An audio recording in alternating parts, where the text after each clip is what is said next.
Embark on a culinary adventure with Colonial Culinary Chronicles, a taste of times past in colonial kitchen mastery. Discover the flavors and techniques that shaped colonial cuisine, from traditional recipes to historical cooking methods, one by one. Like, subscribe, and join us in uncovering the secrets of colonial kitchens. On number 1, ingredients and sourcing.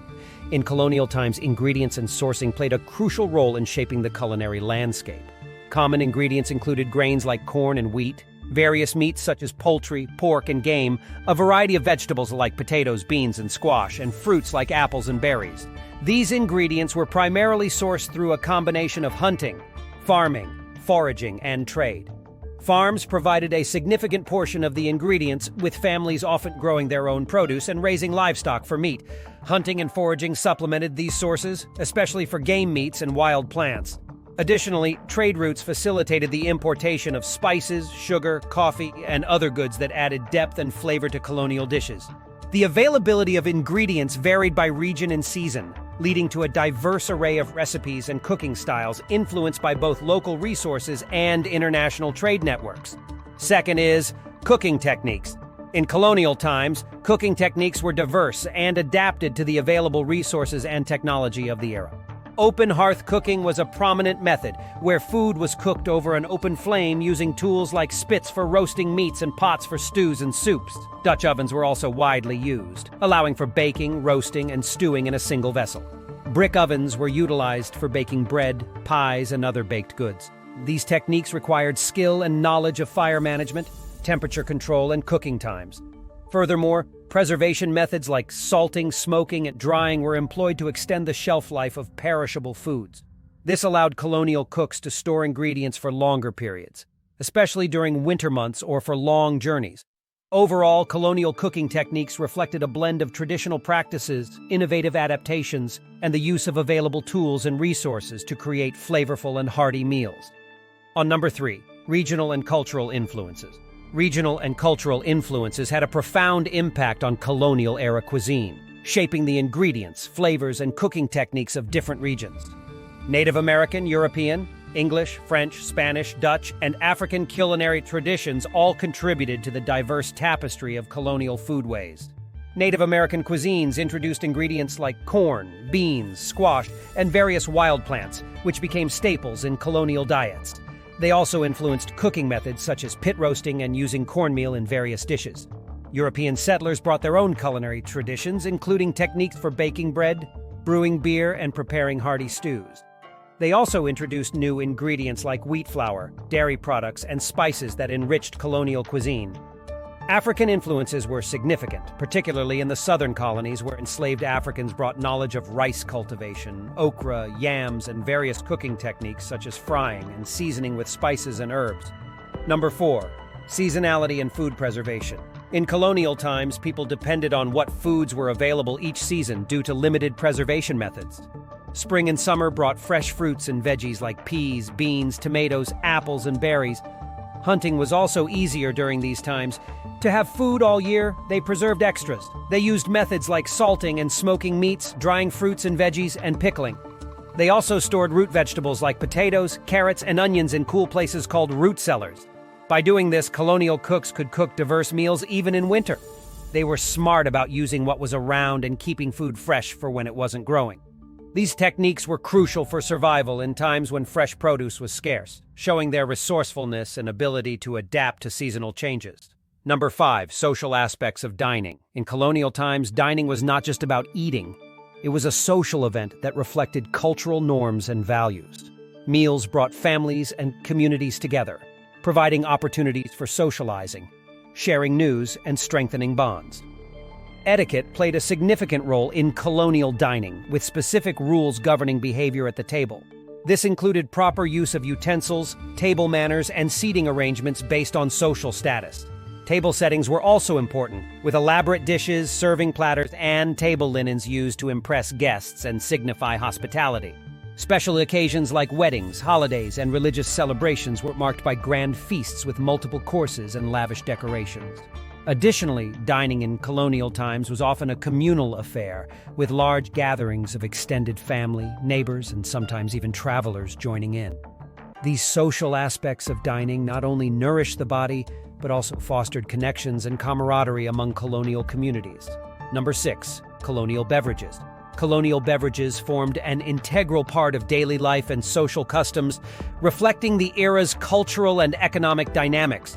Ale and beer, typically brewed at home or in local taverns, were fundamental sources of hydration and sustenance, often enjoyed during communal gatherings and celebrations. Cider, crafted from pressed apples, gained popularity in regions with abundant apple orchards, serving as a refreshing and nutritious alternative. Rum, imported primarily from the Caribbean, not only became a symbol of colonial trade, but also contributed to a burgeoning drinking culture with its versatility in mixed drinks and punch recipes.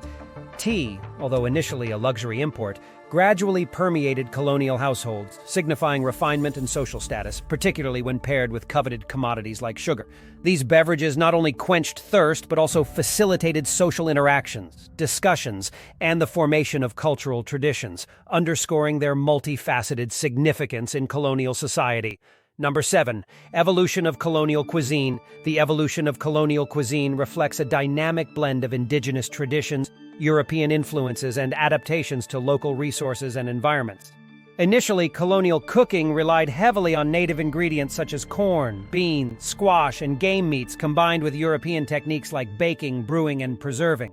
As colonies developed and trade expanded, culinary horizons broadened with the introduction of new ingredients like wheat flour, sugar, spices, and tropical fruits from trade routes. This led to the fusion of flavors and cooking styles, creating unique dishes that reflected a melting pot of cultural influences. Over time, advancements in agriculture, transportation, and technology further transformed colonial cuisine. Increased access to ingredients, cookbooks, and culinary knowledge from diverse regions fueled experimentation and innovation in kitchens across the colonies. Number 8. Notable colonial recipes. Notable colonial recipes offer a window into the culinary heritage of early America, showcasing the ingredients, techniques, and cultural influences that shaped colonial cooking. Succotash, for instance, is a traditional Native American dish featuring corn, beans, and other vegetables cooked together, reflecting the fusion of indigenous and European ingredients. Cornbread, a staple in colonial kitchens, was made from cornmeal and baked in cast-iron skillets or Dutch ovens, showcasing the influence of Native American corn cultivation and European baking methods. Pumpkin pie emerged as a popular dessert, combining European pie-making techniques with native pumpkins and spices. Stewed rabbit, a common protein source, was prepared with herbs and vegetables, highlighting the reliance on game meats in colonial diets.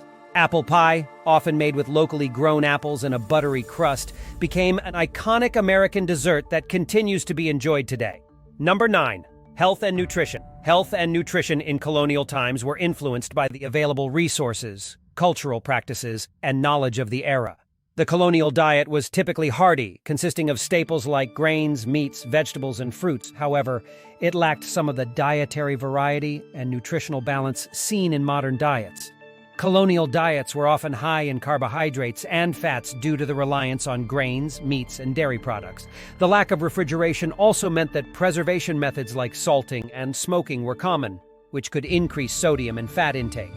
Despite these challenges, colonial cooks incorporated a variety of herbs, spices, and local produce into their meals, providing essential vitamins, minerals, and antioxidants. Additionally, indigenous foodways introduced new ingredients and cooking techniques that contributed to a more diverse and nutritious diet. Number 10. Legacy and contemporary interpretations. The legacy of colonial cuisine continues to influence contemporary interpretations of food and culinary practices. Many traditional colonial recipes and cooking techniques have been preserved and adapted over time, serving as a connection to the past and a way to honor culinary heritage. In modern times, chefs and home cooks alike draw inspiration from colonial ingredients, flavors, and methods, incorporating them into creative dishes that blend tradition with innovation. Historical reenactments and themed events often feature colonial-era meals, offering a glimpse into the culinary experiences of early American settlers. Furthermore, the legacy of colonial cuisine extends beyond the kitchen, influencing discussions about food sustainability, local sourcing, and traditional foodways. There is a renewed interest in heritage ingredients and historic cooking methods, driven by a desire to preserve culinary heritage and promote a deeper understanding of the cultural significance of food. Number 11. Colonial trade and culinary exchange. Colonial trade and culinary exchange were fundamental aspects of early American food culture, shaping the ingredients, flavors, and cooking techniques found in colonial kitchens. Trade routes facilitated the exchange of goods between the American colonies, Europe, Africa, and the Caribbean, leading to a diverse array of ingredients and culinary influences. Colonial trade introduced new foods such as spices, sugar, coffee, and tropical fruits, which enriched colonial cuisine and expanded culinary horizons. Ingredients like wheat flour, dairy products, and livestock were also imported, contributing to the development of traditional European dishes in the colonies. Additionally, culinary exchange occurred through cultural interactions and migration, with enslaved Africans, indigenous peoples, and European settlers sharing knowledge, recipes, and cooking methods.